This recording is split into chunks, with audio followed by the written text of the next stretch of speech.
Bom dia, meus irmãos. Um forte abraço. Que Deus te abençoe a cada um de vocês hoje e sempre. Hoje a frase é: felicidade é a paz. Felicidade é a paz que mora na sua alma. Felicidade é a paz que mora na sua alma. Você tem sentido momento a momento da sua vida, todos os dias? Minha paz vos dou. A paz que o Senhor Jesus deu para cada um de nós, que está lá em Filipenses 4:7.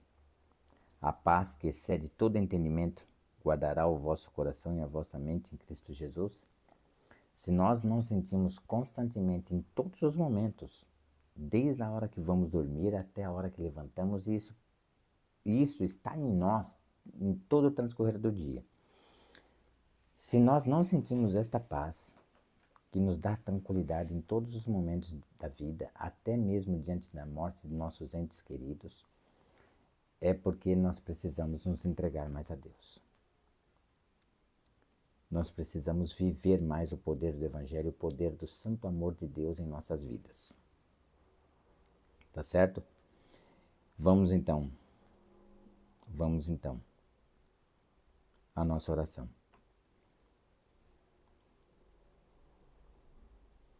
Maravilhoso eterno Deus, aqui queremos entregar nossa vida ao Senhor, para que possamos sentir esta paz. Minha paz vos dou. A paz de Adonai Yoshua HaMashiach, o Senhor Jesus, o Messias, a inundar nossos corações, a guiar nossos passos no Espírito, lado a lado com o Senhor, e com o Espírito Santo fazendo morada crescente em nosso coração. Eis que estou à porta e bato, nosso coração. Se abrir, entrarei em sua casa. A casa é entrar no nosso corpo, o templo do Espírito Santo. Cearei contigo e você comigo. Cear na palavra de Deus, viver a palavra de Deus, experimentar essa alegria, felicidade radiante em nossos corações, que transborda em paz e amor por ti, desejando ardentemente a tua breve volta. A tudo te agradecemos, no doce, santo e maravilhoso nome do Mestre amado, Senhor Jesus. Amém. Vamos lá então, irmãos. Agora nós vamos precisar de muita atenção. Então, lá no livro de Atos, o muro da separação cai. A instrução que Deus houvera no passado dado a Israel para não entrar na casa de um gentil e não se contaminar com os pecados ali praticados pelos gentios. Por quê? Porque os gentios adoravam deuses pagãos, deuses falsos, deuses inexistentes, que levavam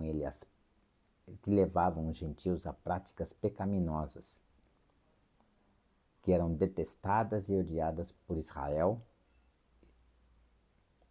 por Deus, né? Que Deus ama o pecador, porém detesta o pecado. Vamos lá então. Quebra esse muro e o que acontece? Vamos ver o que acontece. Agora, olha só o que está no livro de Romanos. Você ao ler, leia depois o Romanos, tá bom? Do 25 ao 29. Romanos capítulo 2, do 25 ao 29. Eu vou ler somente o 29. Olha lá, porém judeu é aquele que é no interior. Olha lá, porém judeu é aquele que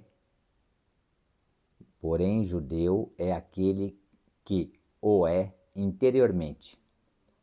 E circuncisão a que é do coração, no espírito, não segundo a letra, e cujo louvor não procede dos homens, mas de Deus. E se você for ver lá em Deuteronômio, capítulo 10, verso 16, lá em Deuteronômio, na Torá, tá certo? No Pentateuco, Deus já pedia em Deuteronômio 10, verso 16, que eles circuncidassem o coração. A circuncisão na carne, no prepúcio do pênis, simbolizava uma crescente vida espiritual com Cristo e para Cristo. ou seja, com o Messias e para o Messias. Tá certo? Onde, devido à entrega de cada um, Deus se apoderaria cada vez mais do nosso templo do Espírito Santo. Ou seja, entrega. Exercer a vocação, mas em entrega da vida pessoal a Deus. Tá ok? Então vamos lá. João, presta bem atenção. Eu vou ler para você de 1 a 10. Mas seria bom você ler João por completo, tá? João 15 por completo. Olha só. Eu sou a videira verdadeira, ou seja, a árvore da vida. E o meu pai é o agricultor, ou seja, aquele que cuida da árvore. Repara que Jesus, ele compara a atividade de Deus a uma atividade do homem aqui na terra, para que fique fácil de entender. Não é? Todo ramo que estando em mim não der fruto, ele o corta. Aonde que é esse corte? Aonde que Deus para de fazer esse chamamento divino para que o homem largue seus caminhos maus e venha para a luz, para exercer sua vocação? Na morte, tá? Na morte. Pode ser que ocorra isso antes da morte? Pode. Pode. Tem pessoas que criam raízes tão grandes na maldade, como foi o caso do próprio Lúcifer e os anjos maus. Eles estão vivos, mas não tem mais como se salvarem. Tá? Pode existir pessoas que caem em tão grande maldade, que se alegram somente na impiedade e não tem mais como ser alcançados? É uma possibilidade. Não estou dizendo que isso acontece, mas é uma possibilidade, tá? E ficam então ali entregues num caminho de trevas cada vez mais profundo, numa agonia, uma sequidão de espírito. Todo ramo que estando em mim não der fruto, ele o corta. E todo aquele que dá fruto, limpa, para que produza mais fruto ainda. Vós já estáis limpos pela palavra que vos tenho falado. Ou seja, Jesus disse que a palavra é espírito e vida. Se é espírito, ela gera vida. Ela restaura, transforma profundamente o nosso ser. Por isso que Paulo disse o quê? Aquele que está em Cristo Jesus, nova criatura é. É uma criatura irreconhecível. Tá ok? Olha só. Permanecei em mim, Cristo. Permanecei em mim, e eu permanecerei em vós. Como não pode o ramo produzir fruto de si mesmo, se não permanecer na videira, assim nem vós o podeis dar, se não permanecerdes em mim. Ou seja, para permanecermos, para darmos fruto, é necessário permanecer na videira, permanecer em Cristo, ter comunhão com a palavra todos os dias, vigiar e orar, aonde quer que estejamos, contemplar a natureza, passar o máximo possível com Cristo, estar nele. Este é o caminho da felicidade. Este é o caminho da alegria, da paz, do santo amor de Deus, sem se desviar nem pela direita nem pela esquerda, diz o profeta Isaías. E em outras partes da Bíblia também, das Sagradas Escrituras também. Permanecei em mim e eu permanecerei em vós, como não pode o ramo produzir fruto de si mesmo, se não permanecer na videira. Assim, nem vós o podeis dar, se não permanecerdes em mim. Eu sou a videira, ou seja, eu sou a árvore da vida, vós os ramos. Quem permanece em mim e eu nele, esse dá muito fruto, porque sem mim nada podeis fazer. Sem Cristo em nossa vida não podemos fazer nada. E se fizermos alguma coisa sem Cristo, você pode ter certeza que está tudo errado. Pode estar aparentemente correto, mas no fundo está tudo errado. Tudo sem sentido. Verso 6. Se alguém não permanecer em mim, será lançado fora. Quem comigo não ajunta, espalha. Será lançado fora, à semelhança do ramo, e secará. E o apanham e lançam no fogo, e o queimam. Se permanecerdes em mim, se permanecerdes em mim, e as minhas palavras permanecerem em vós, né, no coração, no ser, pedireis o que quiserdes, e vos será feito. Nisto é glorificado meu Pai, em que deis muito fruto, e assim vos tornareis meus discípulos, discípulos de Cristo. Como o Pai me amou, também eu vos amei. Permanecei no meu amor. E como permanecer no amor de Cristo? Está no verso 10, logo o seguinte. Se guardardes os meus mandamentos, permanecereis no meu amor, assim como também eu tenho guardado os mandamentos de meu Pai, e no seu amor permaneço. Ou seja, os mandamentos lá em Êxodo 20, do verso 1 ao 17. Tá certo? Tudo bem? E agora vamos para Romanos 11. É uma passagem que diz a mesma coisa, só que de uma forma um pouquinho mais complicada, tá? Mas você vai ver que é a mesma coisa. Romanos 11, até o 24. Diz assim, ó, Romanos 11, tá aqui. Romanos 11 até o 24 diz assim, ó. Eu vou entrar só nos pontos principais, tá? Pergunto, pois, porventura, tropeçaram para que caíssem? Tropeçaram para que caíssem? De modo nenhum. Não tropeçaram na palavra para que puderam cair. Não. Apenas não creram.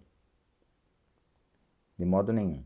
Mas pela sua transgressão veio a salvação dos gentios, para pô-los em ciúmes. Ou seja, a recusa do Messias,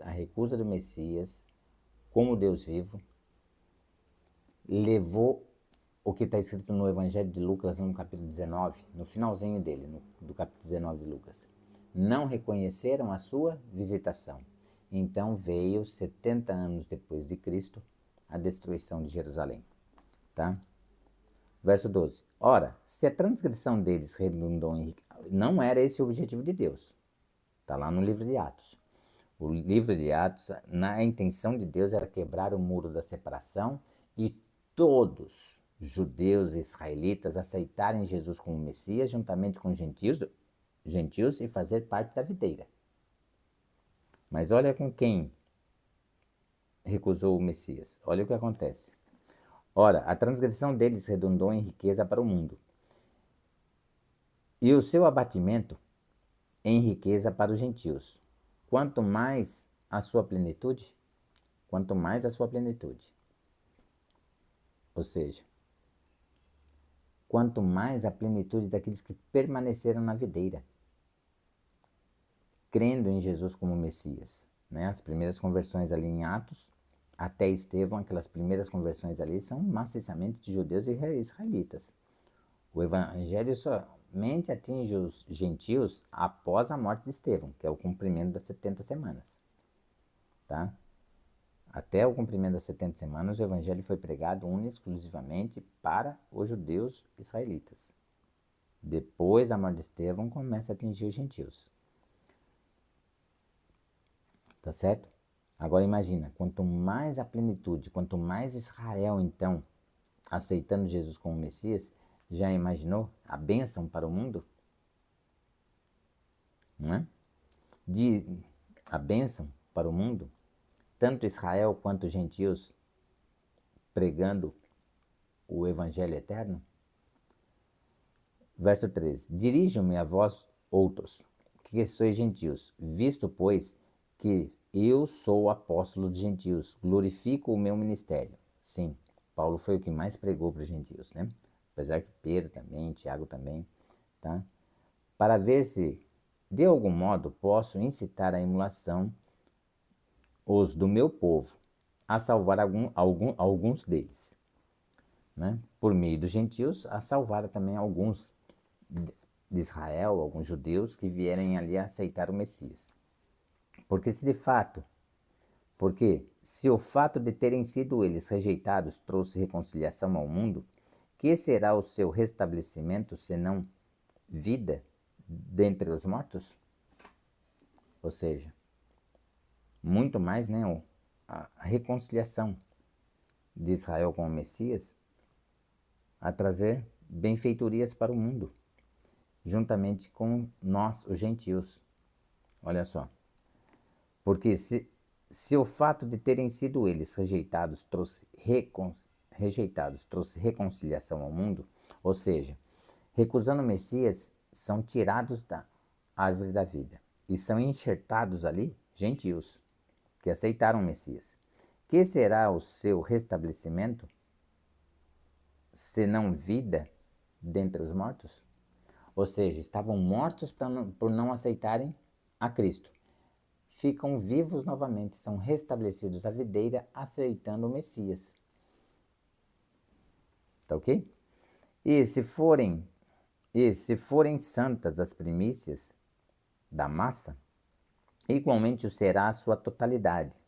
Se for santa a raiz, também os ramos o serão.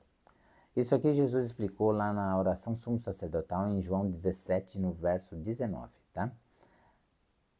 Que Jesus se santifica em prol de nós mesmos, tá?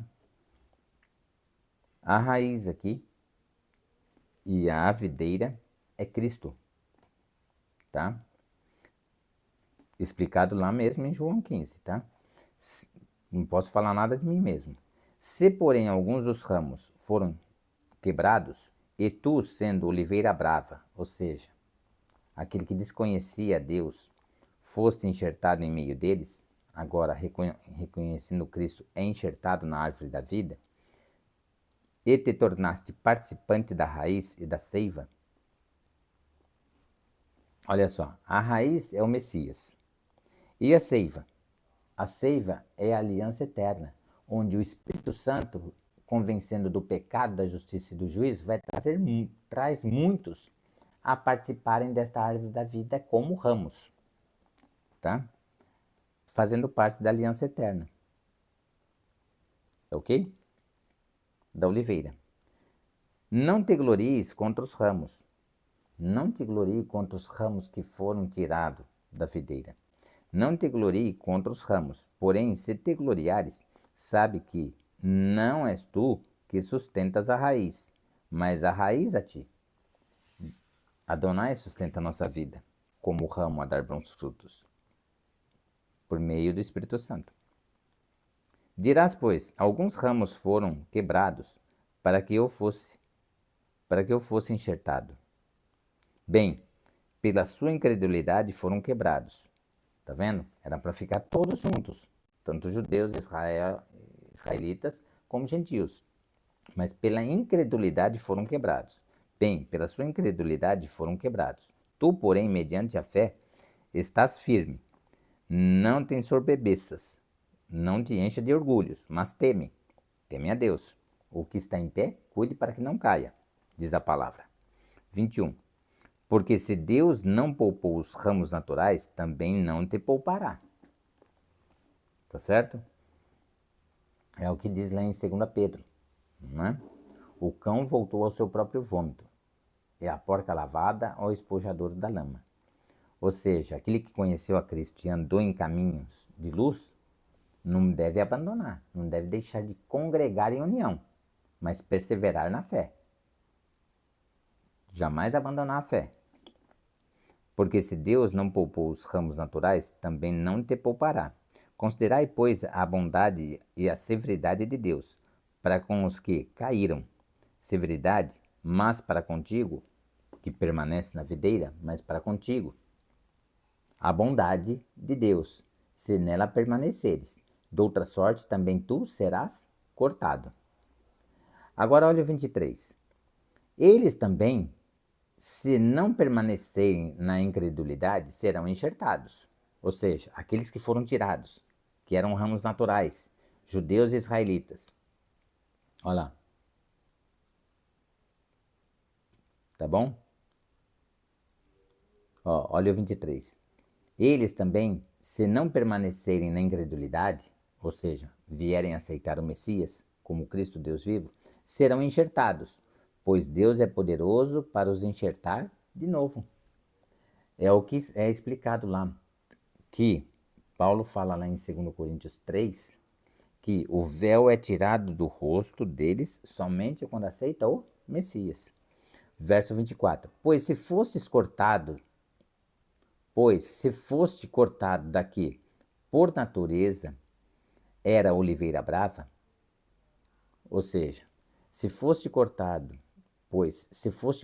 daqui por natureza, era oliveira brava, ou seja, né, não conhecia Deus e foi enxertado na árvore da vida, não conhecia Deus, os gentios, mas aceitaram o Messias e foram enxertados na árvore da vida. Foram enxertados no Messias como ramos. E contra a natureza, enxertado em boa oliveira, ou seja, enxertado em Cristo, quanto mais não serão enxertados na sua própria oliveira aqueles que são ramos naturais? Quanto mais aqueles de Israel, né? E os judeus, que eram naturais à árvore da vida, o Messias, serão também enxertados, aceitando o Messias, como Deus vivo, Salvador e Senhor de nossas vidas. Amém por isso. Glória a Deus. Tá certo? Tudo bem? Agora vamos lá. 2 Coríntios 3. É a passagem que eu te disse. 2 Coríntios 3. Agora, do 12 ao 18, diz assim: Tendo, pois, tal esperança. 2 Coríntios, isso mesmo. 2 Coríntios 3, 12 ao 18. Verso 12. Tendo, pois, tal esperança, servimos-nos de muito ousadia no falar.